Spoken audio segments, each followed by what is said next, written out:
अस्सलाम वालेकुम। न्यूट्रिशन और बायोलॉजिकल मॉलिक्यूल के चैप्टर को हम स्टडी कर रहे थे और आज के इस लेक्चर के अंदर हम वाटर को स्टडी करेंगे। वाटर को डेफिनेटली मैक्रो न्यूट्रिएंट के अंदर कंसिडर किया जाता है क्योंकि हमारी बॉडी को वाटर की रिक्वायरमेंट ज़्यादा अमाउंट में होती है। फिर इसके अलावा कुछ और मैक्रो न्यूट्रिएंट्स होते हैं जैसे कि कार्बोहाइड्रेट्स, प्रोटीन्स, लिपिड्स, इन सब को भी बारी बारी स्टडी करेंगे और कुछ माइक्रो न्यूट्रिएंट जैसे कि वाइटामिन वगैरह इनको भी स्टडी करेंगे। सो वाटर की तरफ चलते हैं। वाटर एक बहुत इंपॉर्टेंट सब्सटेंस है, मटेरियल है, मॉलिक्यूल है हमारी बॉडी के अंदर जो मौजूद होता है और इसकी कुछ बहुत इंपॉर्टेंट प्रॉपर्टीज़ होती हैं जिन्हें हम इस लेक्चर के अंदर कवर करेंगे। बट उन सब की तरफ चलने से पहले थोड़ा सा स्पिरिचुअली देख लेते हैं कि वाटर क्या है, क्योंकि वाटर हमेशा से एंशियंट पुराने ज़माने से अगर हम लेकर आएँ तो वाटर की बहुत इम्पॉर्टेंट कुछ बिलीव्स रहे हैं और बहुत इम्पॉर्टेंट इसको मटेरियल के तौर पर समझा गया है, राइट। सो आज के दौर के अंदर भी अगर हम देखें तो वाटर के अंदर कुछ हमें डिफरेंट एनॉमलस बिहेवियर देखने को मिलते हैं, डिफरेंट क्वालिटीज़ देखने को मिलती हैं, ठीक है।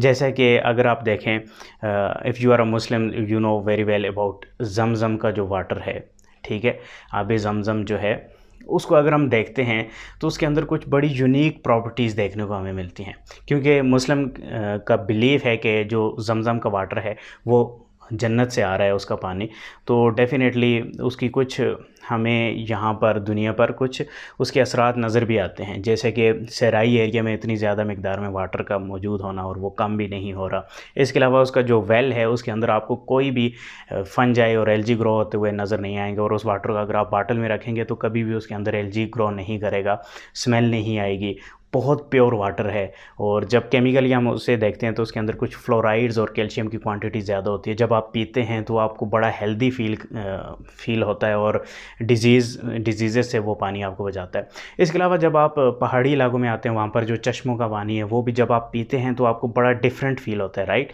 तो इसके पीछे कुछ स्पिरिचुअल बिलीव्स का भी रोल होता है और कुछ पॉजिटिविटी का रोल भी होता है। मैं आपको सिंपली बताता हूँ, एक ही पानी है, उसे दो टाइप के लोग पीते हैं। एक बंदा ऐसा है जो हर वक्त नेगेटिविटी को लेकर चल रहा होता है और एक बड़ा पॉजिटिव सा बंदा है जो नेगेटिविटी को लेकर चल रहा होता है। वो पानी जब वो पिएगा तो उसको मैदे के प्रॉब्लम होंगे, ठीक है। सो ये बड़ा असर डालता है, यानी जब आप पानी पिएंगे तो आप नेगेटिव इंसान हैं, नेगेटिव सोचते हैं, तो आपकी बॉडी के अंदर हार्मोन डिफरेंटली उस वाटर को लेकर एक्ट करेंगे और आपके मैदे के अंदर डिस्टर्बेंस आएगी। और अगर आप पॉजिटिव इंसान हैं, सेम वाटर पी रहे हैं, आप अच्छे कलिमात के साथ पी रहे हैं, तो आपकी बॉडी उस वाटर को डिफरेंट तरीके से लेगी, डिफरेंट हार्मोन्स रिलीज़ होंगे और आप हेल्दी फील करेंगे। तो पहाड़ी इलाकों में शायद यही वजह है कि लोग जाकर जब पानी पीते हैं तो कुदरती उनका बिलीफ ये होता है कि यार ये पानी बड़ा ज़बरदस्त है, तो वो अच्छे एक एटीट्यूड दिखा के, राइट, वो वाटर पीते हैं तो वो उन्हें हेल्दी, उनके ऊपर असर वाटर का हेल्दी होता है। और वैसे भी एक जापान का एक फ़िलासफ़र साइंटिस्ट है, उसने एक एक्सपेरिमेंट किया था, इमोटो नाम है उसका, कुछ आप सर्च कर लीजिएगा, हिडन मैसेजेस ऑफ वाटर के नाम से उसने एक बुक लिखी थी जिसमें उसने कुछ एक्सपेरिमेंट किए थे वाटर को क्रिस्टलाइज़ करने के, वाटर ड्रॉपलेट्स को। तो उसने ये देखा था कि अगर वाटर के ऊपर कोई पॉजिटिव वर्ड बोलकर वाटर को क्रिस्टल बनाया जाए, वाटर ड्रॉपलेट को, तो उस क्रिस्टल की शेप बड़ी ब्यूटीफुल बनती है, और अगर नेगेटिव वर्ड उस पर बोला जाए तो उस क्रिस्टल की शेप बड़ी खौफनाक सी, बुरी सी शेप बनती है। तो इस पे कुछ कंट्रोवर्सीज़ भी हैं, कुछ इसे सही नहीं मानते। तो अगर इसे सही समझा जाए तो हम देख पा रहे हैं कि वाटर सिर्फ एक नॉन लिविंग मटेरियल नहीं है, ये एक अच्छी तरीके से बिहेव करने वाला मटेरियल है और इसका हमारी लाइफ पे ऑब्ज़र्व जब हम करते हैं तो ये चीज़ें देखने को मिलती हैं। तो इस पर ज़्यादा कुछ स्टडी, मज़ीद रिसर्चेस करनी चाहिए। डिफरेंट जो वाटर हैं, जो पहाड़ी एरिया के वाटर हैं, तो डेफिनेटली है तो H2O ही, लेकिन ये बिहेव या इंसानी बॉडी पर जो असरअंदाज होता है उसका डिफरेंट तरीके से ये असरअंदाज हो रहा होता है। सो इस पर स्टडी होनी चाहिए। ओके, चलें अब स्टडी करते हैं जो आपकी बुक के अंदर क्या क्या लिखा हुआ है वाटर।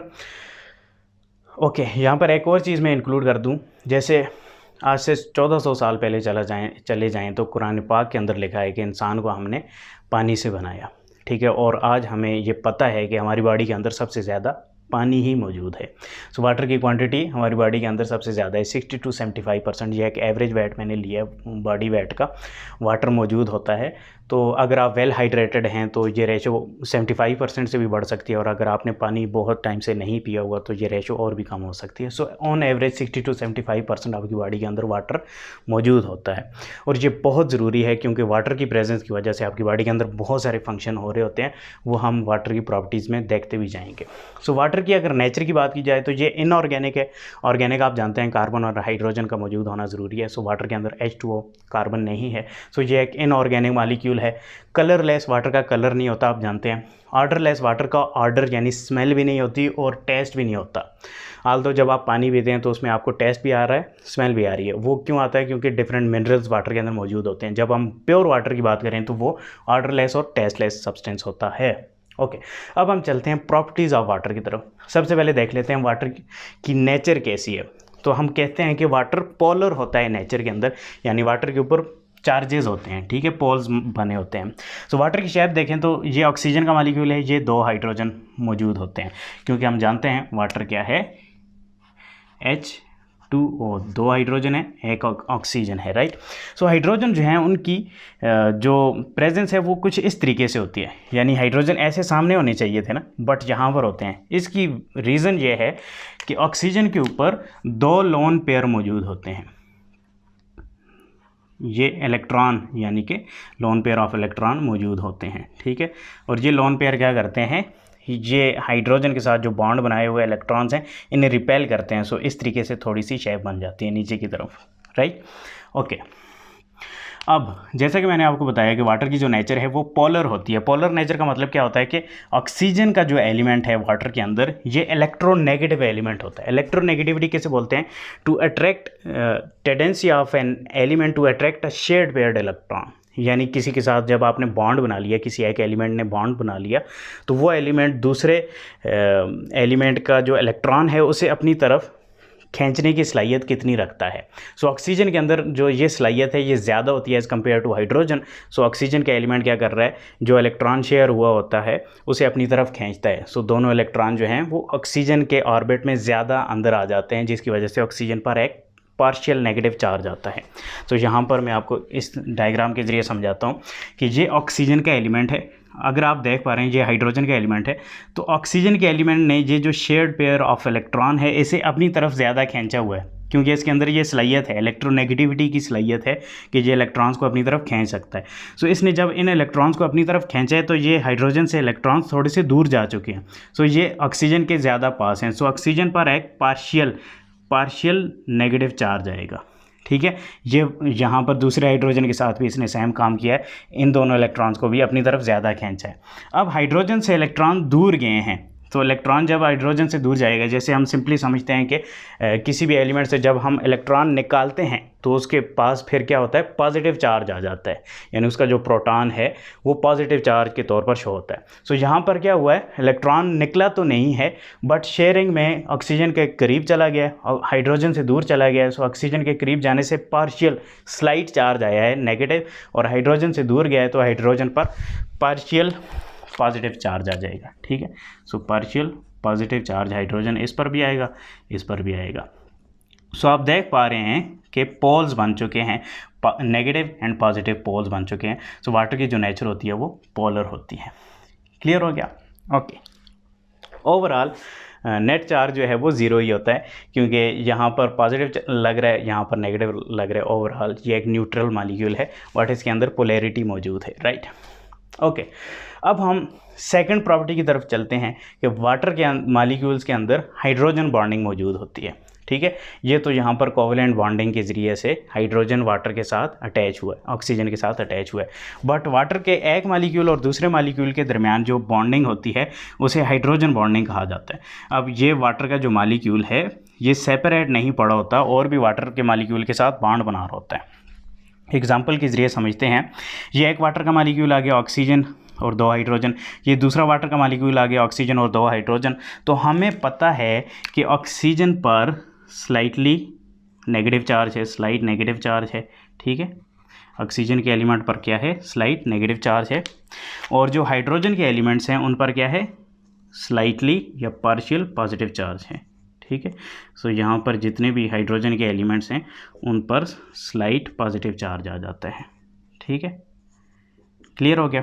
अब होता ये है कि ये जो हाइड्रोजन और ऑक्सीजन पर ये जो पोलैरिटी बनती है ना, ये पोलैरिटी एक दूसरे को खींचकर एक बॉन्ड बना देती है, जिस बॉन्ड को हाइड्रोजन बॉन्ड कहा जाता है। तो यहाँ पर ये एक मालिक्यूल है वाटर का, इस मालिक्यूल का जो ऑक्सीजन है उस पर स्लाइट नेगेटिव चार्ज है, और ये दूसरा वाटर का मालिक्यूल है, इसमें जो हाइड्रोजन है इस पर स्लाइट पॉजिटिव चार्ज है।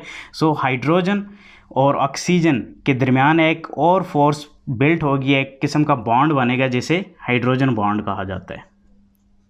ठीक है, ये आ गया hydrogen bond, hydrogen bond. Okay, और इसे इस तरीके से डॉटेड लाइन से शो किया जाता है।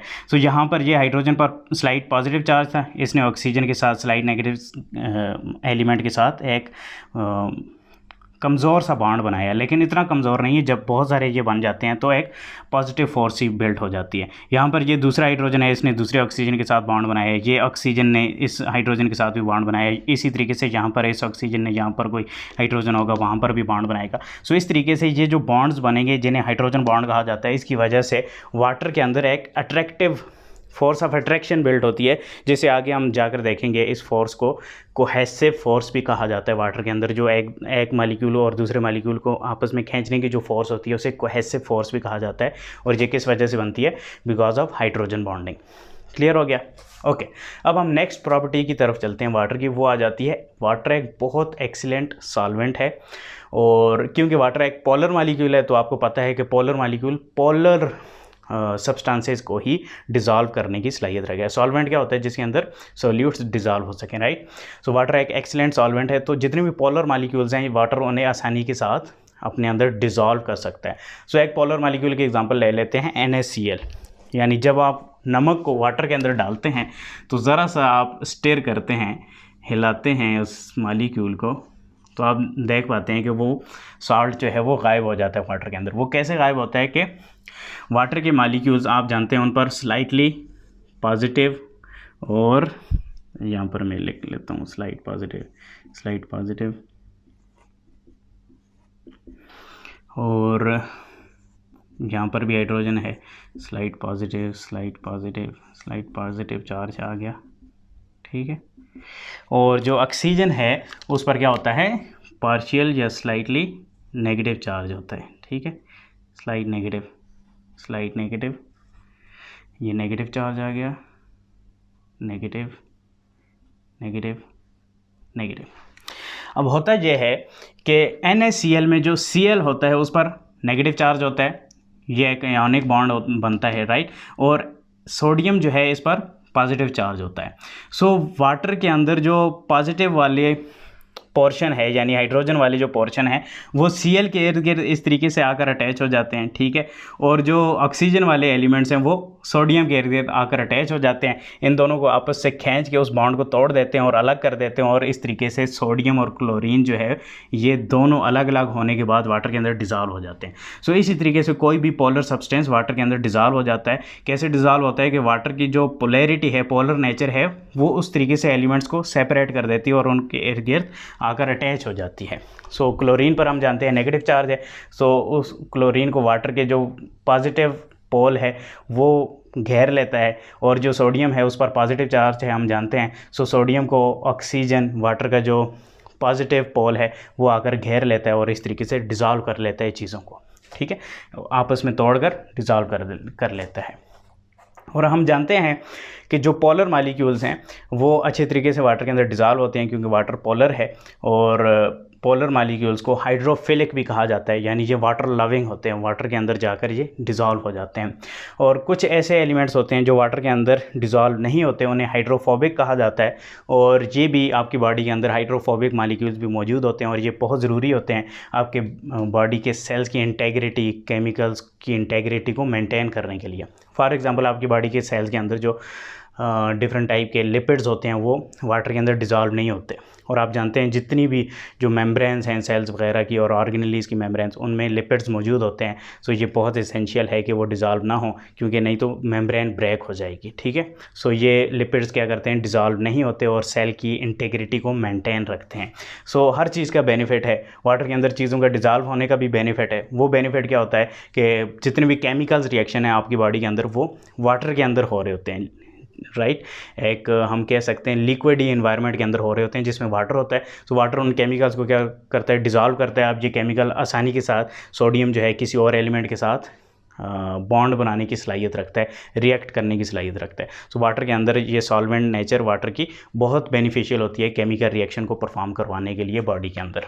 ओके, सो एक्सीलेंट सॉल्वेंट होने का फ़ायदा क्या हुआ कि वाटर के बॉडी के अंदर जो वाटर है इसकी प्रेजेंस की वजह से केमिकल नेचर या हम कह सकते हैं मेटाबॉलिज्म का प्रोसेस बहुत आसानी से हो रहा होता है। और इसके अलावा जो हाइड्रोफोबिक मॉलिक्यूल्स हैं वो क्या करते हैं, वाटर के अंदर डिज़ोल्व नहीं होते और सेल की इंटेग्रिटी भी मेंटेन रहती है। ओके, अब हम नेक्स्ट प्रॉपर्टी की तरफ चलते हैं जिसे स्पेसिफिक हीट कैपेसिटी कहा जाता है, हाई स्पेसिफिक हीट कैपेसिटी कहा जाता है। और याद रखिए जो वाटर है उसकी जो हीट कैपेसिटी है वो बहुत हाई होती है। अब हीट कैपेसिटी होता क्या है, स्पेसिफिक हीट कैपेसिटी याद रखिए बोलते हैं कि 1 ग्राम कोई सब्सटेंस है उसे 1 डिग्री सेल्सियस इंक्रीज़, उसका टेम्परेचर 1 डिग्री सेंटीग्रेड इंक्रीज़ करने के लिए जो आपको हीट चाहिए उसे हाई स्पेसिफिक हीट कहा जाता है। फिर से सुन लीजिए, 1 ग्राम कोई सब्सटेंस है उसे 1 डिग्री सेंटीग्रेड इंक्रीज़ करवाने के लिए उसका टेम्परेचर जो हीट चाहिए होती है उसे high specific heat specific heat capacity कहा जाता है। ठीक है, और अगर हम वाटर की बात करें तो वाटर की जो हीट कैपेसिटी है वो काफ़ी हाई होती है। और इसका बेनिफिट क्या होता है कि आपकी बॉडी के अंदर होम्योस्टेसिस मेंटेन होती है, यानी टेम्परेचर बाहर बहुत जल्दी बढ़ने से आपका बॉडी का टेम्परेचर बहुत ज़्यादा इंक्रीज़ नहीं हो जाता, क्योंकि आपकी बॉडी के टेम्परेचर को 37 डिग्री सेंटीग्रेड मेंटेन रखना है, राइट, ताकि आपकी बॉडी के एंजाइम अच्छे तरीके से फंक्शन कर सकें। तो बाहर बहुत ज़्यादा गर्मी है तो आप स्वेटिंग के ज़रिए, आगे हम स्वेटिंग को भी स्टडी करेंगे, इसके ज़रिए आपकी बॉडी का टेम्परेचर मेंटेन रहता है और आपकी बॉडी के अंदर जो वाटर का मॉलिक्यूल है इतनी जल्दी हीट अप नहीं होता। और बहुत ठंड है तो आपकी बॉडी का वाटर का मॉलिक्यूल इतनी जल्दी हीट लॉस भी नहीं करता। सो इसे हम बोलते हैं हाई स्पेसिफिक हीट जो वाटर के अंदर होती है। और ये बहुत इंपॉर्टेंट प्रॉपर्टी है आपकी बॉडी के अंदर होम्योस्टेसिस को मेंटेन रखने के लिए। और कुछ सब्सटेंसेस ऐसे होते हैं जिनकी स्पेसिफिक हीट कम होती है, जैसे कि आप डिओड्रेंट्स को देख लें, जो बॉडी स्प्रे होते हैं, उनको जब आप बॉडी के ऊपर मारते हैं तो एकदम से वो बॉडी वाली जगह ठंडी हो जाती है और वो उड़ भी जाते हैं। जबकि वाटर को आप देखेंगे तो काफ़ी देर तक वाटर पड़ा रहता है और आपकी बॉडी को ठंडा कर देता है। इंस्टेंट एकदम से ठंडा नहीं करता, लेकिन देर पर काफ़ी टाइम तक ठंडा करता रहता है। सो ये आ गई हाई हीट कैपेसिटी। इसकी एक जनरल एग्जांपल दूं, आपकी बॉडी के बाहर भी इसका फ़ायदा क्या है, जैसे कि आप सहराई एरिया के अंदर अगर आप हैं, वहाँ पर जब धूप पड़ती है तो रेत की जो हीट कैपेसिटी है वो बहुत कम होती है। रेत एकदम से गर्म हो जाती है और वो सारा एरिया बहुत गर्म हो जाता है और आप उस एरिया में रह नहीं पाते। जबकि अगर आप साहिल समुंदर पर हैं तो आपको पता है जितनी ज़्यादा गर्मी पड़े वहाँ पर समुंदर का पानी इतनी जल्दी गर्म नहीं होता, तो ठंडी हवाएँ चलती रहती हैं। सो ये हाई स्पेसिफिक हीट कैपेसिटी का क्या है, आपको बेनिफिट हो रहा है हर तरह से, आपकी बॉडी के अंदर भी बॉडी के बाहर भी। इसके अलावा इस हीट कैपेसिटी से रिलेटेड ही आपने ये समझना है कि अगर आप वाटर की हीट कैपेसिटी हाई है तो हीट ऑफ वेपराइजेशन भी वाटर की हाई है। यानी वेपराइजेशन क्या होता है, एवेपोरेट होने की सलाहियत वाटर की। सो एवेपोरेट मॉलिक्यूल्स कैसे होते हैं कि जब उनको इनफ हीट मिल जाती है वो मॉलिक्यूल ब्रेक हो गए, यानी ये हाइड्रोजन बॉन्डिंग टूट कर ये वाला मॉलिक्यूल अलग होकर हवा में चला जाए, इसे एवेपोरेशन बोलते हैं। सो वेपोराइजेशन भी हम इसे कह सकते हैं, यानी वेपर्स बनने की जो सलाहियत है। सो जो वाटर की हीट ऑफ वेपोराइजेशन है वो भी बहुत हाई है। और इसका बेनिफिट क्या होता है कि गर्मियों के मौसम में जब गर्मी बहुत ज़्यादा हो जाती है तो आपको स्वेटिंग, पसीना आता है, राइट। सो पसीना क्या होता है कि वाटर ड्रॉपलेट स्किन के ऊपर आया, ठीक है। अब इस वाटर ड्रॉपलेट की हीट ऑफ वेपोराइजेशन बहुत ज़्यादा है। अब ये वाटर क्या करेगा, आपकी स्किन से बहुत ज़्यादा हीट को लेगा और तब ये उड़ेगा, ठीक है, एवेपोरेट होगा, जिसकी वजह से आपकी स्किन पीछे ठंडी रहेगी, ठीक है, और काफ़ी देर तक ठंडी रहती रहेगी, क्योंकि ये ड्रॉपलेट एकदम से एवेपोरेट नहीं हो जाता, आराम आराम से एवेपोरेट होता है। जो मॉलिक्यूल्स हीट को एब्जॉर्ब करते हैं और निकलते जाते हैं, सो आपकी बॉडी की जो स्किन है उससे एक्स्ट्रा हीट एब्जॉर्ब हो जाती है और स्किन ठंडी रहती है। सो ये बेनिफिट हमने स्टडी कर लिया है स्पेसिफिक हीट कैपेसिटी के। अब हम नेक्स्ट प्रॉपर्टी की तरफ चलते हैं वाटर की, जिसे हम डेंसिटी बोलते हैं। याद रखिए, जैसे शुरू में मैंने आपको बताया कि वाटर एक बड़ा यूनिक सा मॉलिक्यूल है, ये डिफरेंट बिहेवियर अपने दिखाता है। सो वाटर का एक और डिफरेंट बिहेवियर है, वो ये है कि वाटर की जो हाईएस्ट डेंसिटी है वो 4 डिग्री सेंटीग्रेड पर होती है। ये आपको एमसीक्यूज़ में भी आ सकता है कि वाटर सबसे ज़्यादा डेंस 4 डिग्री सेंटीग्रेड पर होगा। अच्छा, इससे ऊपर भी डेंसिटी होगी तो वाटर की डेंसिटी, टेम्परेचर होगा तो वाटर की डेंसिटी थोड़ी लो होगी, और नीचे होगी तो फिर भी वाटर की डेंसिटी लो होगी। लेकिन 4 से नीचे जैसे ही टेम्परेचर आता जाएगा, डेंसिटी ऑफ वाटर बहुत ज़्यादा कम होती जाएगी। और 0 डिग्री सेंटीग्रेड यानी जब वाटर आइस बन जाएगा, बर्फ़ बन जाएगा, तो वाटर की डेंसिटी सबसे लाइट हो जाएगी। और जब आप देख पा रहे हैं समुद्र के ऊपर बर्फ़ानी एरिया में जो समुंदर होते हैं उन पर जो आइस बनती है वो ऊपर फ्लोट करती है, ठीक है, आइस नीचे नहीं जाती। इसका बेनिफिट क्या होता है, एक्वेटिक लाइफ को अगर हम देखें तो समुद्र के अंदर आप जानते हैं फिशेस वगैरह होती हैं। सो अगर वाटर की आइस जो है वो भारी हो जाती है, उसकी डेंसिटी ज़्यादा होती है, तो आइस नीचे को बैठती है तो पूरे के पूरे समुद्र जम जाते हैं और एक्वेटिक लाइफ ख़त्म हो जाती है। बट ऐसा नहीं होता, वाटर की ऐसे मालिक्यूल जो आइस बनते हैं वो ऊपर फ्लोट करने लग जाते हैं। सो समुद्र के अंदर का जो पानी है वो फिर फ्रीज़ नहीं हो पाता क्योंकि ऊपर की ठंडी हवाओं से नहीं लग पाती। सो वहाँ पर एक्वेटिक लाइफ ज़िंदा रहती है। सो ये एक बहुत इंपॉर्टेंट प्रॉपर्टी है वाटर की डेंसिटी, राइट। सो एक्वेटिक लाइफ के लिए ये बहुत ज़्यादा ज़रूरी है। ओके, नेक्स्ट प्रॉपर्टी की तरफ चलते हैं, कोहेसिव एंड एडहेसिव प्रॉपर्टी। और अच्छा, यहाँ पर मैं आपको ये भी बता दूं कि डेंसिटी 4 डिग्री सेंटीग्रेड से जब कम होता है टेम्परेचर तो डेंसिटी लो क्यों होती है, ये आपको कंसेप्ट आना चाहिए। लो इस वजह से होती है कि ये जो हाइड्रोजन बॉन्ड्स होते हैं ये कंटिन्यूसली टूट कर दोबारा बनते रहते हैं। सो इनके अंदर जो गैप्स होते हैं ना ये दोबारा फिल होते रहते हैं। यानी गैप से अब यहाँ इस डायग्राम के ज़रिए आपको समझ नहीं आएगी, तो यहाँ पर मैं दोबारा ज़रा सा बना देता हूँ कि यहाँ पर एक और मालिक्यूल है ऑक्सीजन का, राइट।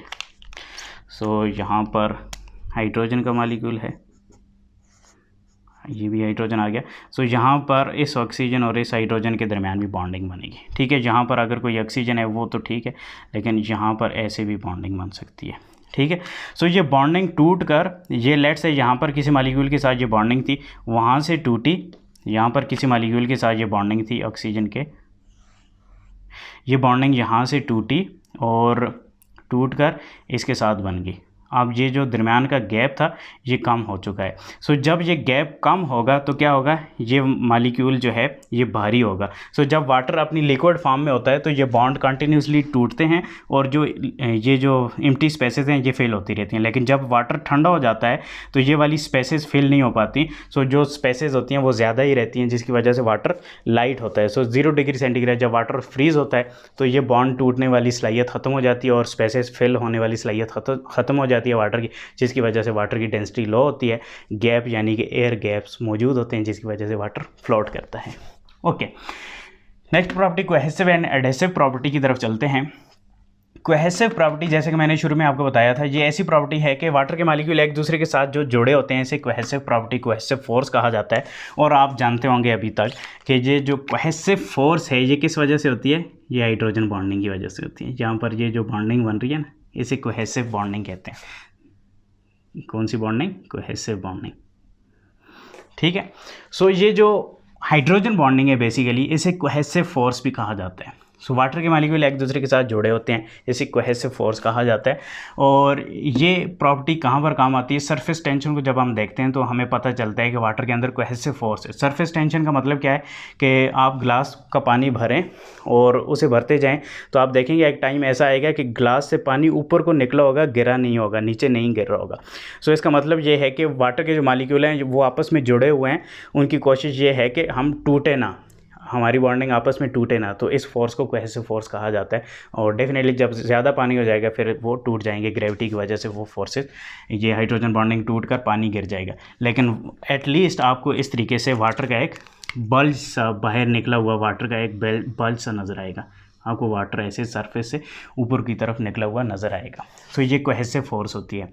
इसके अलावा आपको कुछ और एग्जांपल दे दूं, जैसे कि आप वाटर के ऊपर अगर सुई जो है ना वो तरीके से रखें तो वो वाटर के ऊपर सुई भी फ्लोट करती है। वो किस वजह से, कोहेसिव फोर्सेस की वजह से। यानी वाटर के मॉलिक्यूल के दरमियान जो फोर्सेस हैं वो वाटर के मॉलिक्यूल को टूटने नहीं देते, जिसकी वजह से चीज़ें उसके ऊपर फ्लोट करती हैं। और इसी तरीके से कुछ ऐसे हशरात होते हैं, कीड़े मकोड़े होते हैं जो वाटर के ऊपर स्लाइड करके मूव कर रहे होते हैं, ठीक है, वो भी वाटर की सरफेस टेंशन वाली प्रॉपर्टी को यूटिलाइज़ करते हैं।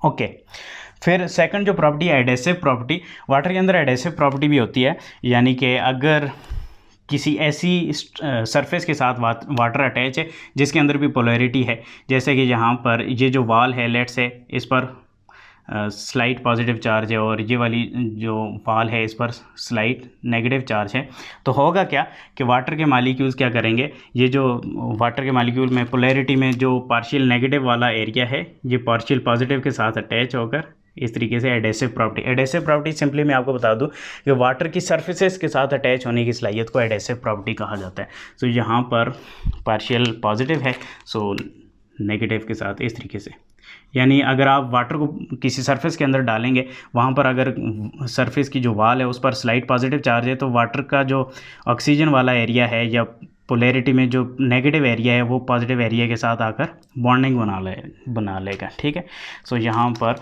सरफेस के साथ बॉन्डिंग सी बन जाएगी। ठीक है, ये बॉन्डिंग सी बन रही है, और यहाँ पर अगर नेगेटिव है तो ये हाइड्रोजन आकर क्या करेंगे, बॉन्डिंग सी बना लेंगे। सो इन बॉन्डिंग को एडहेसिव फोर्स कहा जाता है। सो ये क्या आ गई, एडहेसिव।